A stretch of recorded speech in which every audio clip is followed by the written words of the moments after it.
Our perception of reality is not necessarily true reality. I get in my head sometimes stuck there like this individual who is constantly trying to seek how to make my life into something that I would be proud of, or that my parents would be proud of, or that my wife would be proud of, or that my kids would be proud of. But when I strip all that away and I wonder and I sit down and I ask myself, well, who is less? And who are you?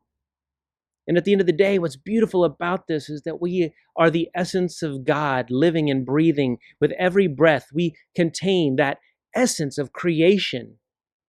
The fullness of the past meeting the fullness of the future, colliding all in one, bringing together this massive ball of energy that is all about creation, all about producing something in this life that is good. But I believe deep down in my soul, in my very being, that what we begin as before we are even a glimmer in our parents' eyes is this realm of energy, this realm where we are existing with the whole.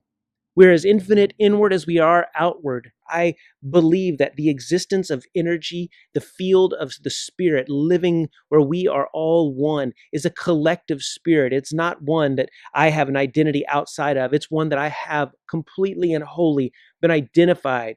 It's not something that I can lose. It's not something that I can gain. But with everyone from the past to the future, I am a participant in this thing we call life. And that life continues, and I don't even know why.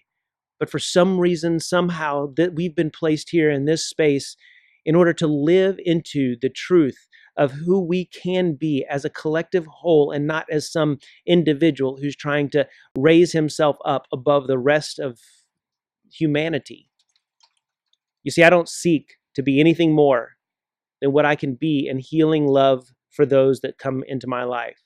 I've chased after the dreams and the identities that seem to somehow create a special place for me, and it's so unfulfilling. And I've also touched someone's face who is hurting, and I've seen them break down in tears and share their hurt and their suffering. You see, one of the huge tenets of both Buddhism, Christianity, and really, quite frankly, all religions is this idea of compassion, of touching folks and helping them end suffering, offering healing through touching, through words, through love, through care. This is what we were meant for. Not competitive, destructive actions that somehow raise us above each other and create more monetary wealth or more religious wisdom that we hold over others in a way that's powerful. No, no, no. It's all about how we take what we are, what I am, the essence and energy that I can bring to the table and produce something alongside you in this orchestra of life. It's such a beautiful opportunity and a beautiful experience that I hope that we continue to explore together, and that you will right now take the time to think of someone in your life that needs to hear a message that is hopeful like this one.